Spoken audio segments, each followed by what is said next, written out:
బరితెగించినటువంటి దొంగ అవతల వాళ్ళని ఏ విధంగా దొంగ అని ముద్ర వేస్తాడు అని అంటే చంద్రబాబు నాయుడు గారిని చూస్తే అర్థమవుతుంది. 18 అవినీతి కేసులో స్టేలు తెచ్చుకున్నటువంటి ఈ దొంగ చంద్రబాబు నాయుడు గారు తర్వాత కూడా ఆ కుంభకోణాలను అలాగే కొనసాగిస్తూ కేసులు ఎన్ని కేసులు పెడితే ఉంది, నేను స్టేలు తెచ్చుకుంటాను, వ్యవస్థలో ఉన్నటువంటి వ్యక్తులను నేను మేనేజ్ చేయగలనేటటువంటి ఆ ధైర్యంతో 2014 నుంచి 19 దాకా కూడా అనేక రకాలైనటువంటి కుంభకోణాలకు పాల్పడి ఫైబర్ నెట్ కావచ్చు, స్కిల్ డెవలప్మెంట్ కావచ్చు, అమరావతి భూముల కుంభకోణం, ఇన్సైడర్ ట్రేడింగ్ పేరుతో కుంభకోణం, ఏదైతే ఆ రింగ్ రోడ్డుకు సంబంధించినటువంటి అలైన్మెంట్ మార్పుల్లో కుంభకోణం, ఆఖరికి మద్యం కుంభకోణం, ఇలా అనేక రకాల కుంభకోణాలకు పాల్పడినటువంటి చంద్రబాబు నాయుడు అనుకో ఈరోజు జగన్మోహన్ రెడ్డి గారి మీద బురజల్లేటటువంటి ప్రయత్నం, జగన్మోహన్ రెడ్డి గారి మీద తప్పుడు కేసులు పెట్టి జగన్మోహన్ రెడ్డి గారి ప్రభుత్వంలో ఉన్నటువంటి పనిచేసినటువంటి వాళ్ళ మీద, జగన్మోహన్ రెడ్డి గారి దగ్గరగా ఉండేటటువంటి వాళ్ళందరి మీద కేసులు నమోదు చేసి ఇక్కడేదో మద్యం కుంభకోణం జరిగిపోయిందని చూపించేటటువంటి ఒక బేతాళ కథ జరుగుతూ ఉంది ఈరోజు ఆంధ్రప్రదేశ్లో. పెద్ద కుట్ర.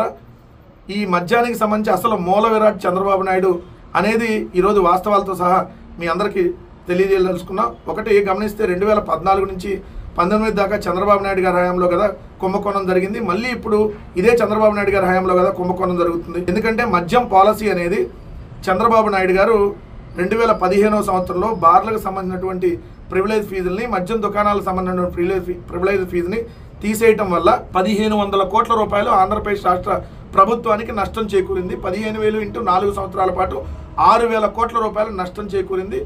అదేవిధంగా సిండికేట్లకి దోచిపెట్టేటటువంటి కార్యక్రమం, వాళ్ళ నుంచి మళ్ళీ కమిషన్లు దండుకునేటటువంటి కార్యక్రమంలో భాగంగా 4,380 మద్యం దుకాణాలని చంద్రబాబు నాయుడు గారి హయాంలో ఏర్పాటు చేశారు. ఉదయం 10 గంటల నుంచి రాత్రి 11 గంటల వరకు అఫీషియల్గా, అనఫిషియల్గా అంటే తెల్లారులు ఇంకా నడుస్తూనే ఉంటుంది. బార్లకు సంబంధించి అదేవిధంగా బెల్ట్ షాపులకైతే అసలు కొదవలేదు. 45,000 బెల్ట్ షాపులు దాదాపుగా చంద్రబాబు నాయుడు గారి హయాంలో గుడి పక్కన, బడి పక్కన ఏరులై పారున్నాయి. అలానే మీరు చూస్తే కొత్త డిస్టిలరీలు చంద్రబాబు నాయుడు గారి హయాంలో మాత్రమే వచ్చింది. జగన్మోహన్ రెడ్డి గారి హయాంలో ఒక్క కొత్త డిస్టిలరీ కూడా రాలా.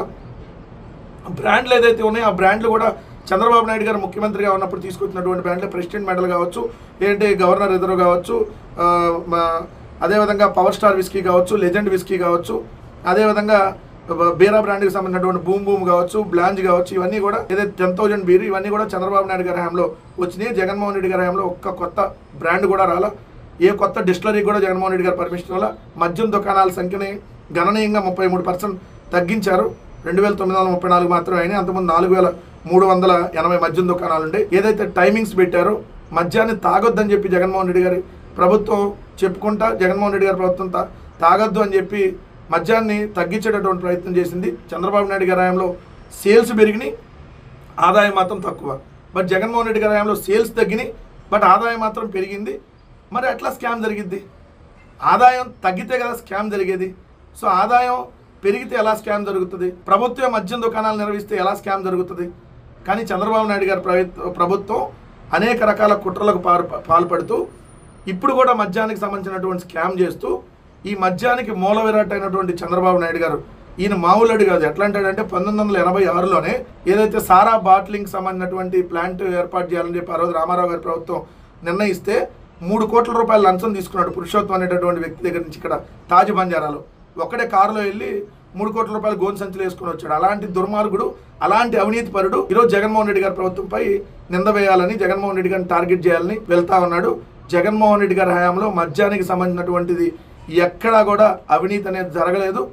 ఏదైతే కాంపిటీషన్ కోర్ట్ ఆఫ్ ఇండియా అని ఉంటుంది, దాంట్లో కూడా జగన్మోహన్ రెడ్డి గారి ప్రభుత్వం మీద వీళ్ళు ఆల్రెడీ చంద్రబాబు నాయుడు గారు తన మనుషులతో కేసు వేయించినప్పుడు కూడా ఇక్కడ మద్య విధానం చాలా పారదర్శకంగా ఉందని చెప్పి వాళ్ళు చెప్పడం జరిగింది. కానీ చంద్రబాబు నాయుడు గారు ఇప్పుడు ఈ రాష్ట్రంలో దీన్ని అంతా డైవర్ట్ చేయడానికి ఏదైతే ఇప్పుడు కొత్త బ్రాండ్లు తీసుకొని వచ్చి దాన్ని కూడా డైవర్ట్ చేసి, ఎందుకంటే ఇప్పుడు తీసుకొచ్చి నాసిరకం బ్రాండ్లు 99 రూపాయలకి చీప్ లిక్కర్ పేరుతో సుమో విస్కీ, సుమో అంటే టాటా సుమో కాదండి, సుమో విస్కీ అనేటటువంటి ఒక చెత్త బ్రాండ్ని, ఏదైతే షార్ట్ విస్కీ అనేటటువంటి ఒక పనికిమాలిన బ్రాండ్ని, Bengaluru whisky, Kerala malted whisky, ఏదైతే ట్రాపికోనా బ్రాందీ 99 రూపాయల బ్రాందీ, ఇలా అసలు ఊరు పేరు లేనటువంటి నాసిరకం బ్రాండ్ని ఇప్పుడు తీసుకొని వచ్చి ఇది కదా కుంభకోణం, ఇది కూడా తెలుగుదేశం పార్టీకి సంబంధించినటువంటి నాయకుల డిస్టిలరీలకు సంబంధించినటువంటి దాంట్లోనే వీటిని తయారు చేస్తూ ఇక్కడ ఏదైతే అడ్డగోలుగా వాటిని సేల్స్ పెంచుతూ ఈరోజు double triple sales only 99 rupees లిక్కర్సే ఉంది.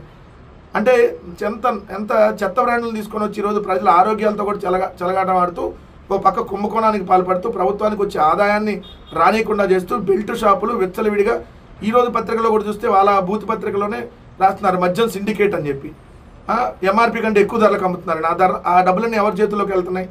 అలానే మొన్న వీళ్ళు తీసుకున్నటువంటి నిర్ణయం ఏదైతే మద్యానికి సంబంధించినటువంటి దుకాణదారులకు మార్జిన్ 14% పెంచడం వల్ల మద్యానికి సంబంధించినటువంటి అది ప్రభుత్వానికి దాదాపుగా సంవత్సరానికి 3,000 కోట్ల నష్టం వస్తుంది. అంటే దాదాపుగా 5 సంవత్సరాలకి 5×3 15,000 కోట్లు ఎక్సైజ్ శాఖే నష్టం.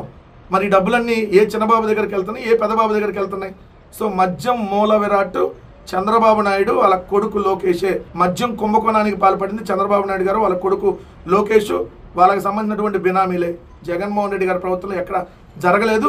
మేము అది న్యాయస్థానాల్లో ఖచ్చితంగా ప్రూవ్ చేస్తాం. మీరు ఎలాంటి తప్పుడు కేసులు పెట్టినా ఎవడో కూడా ఇక్కడ భయపడ్డా అన్నటువంటి విషయం మాత్రం గుర్తుపెట్టుకోమని చెబుతా ఉన్నాం.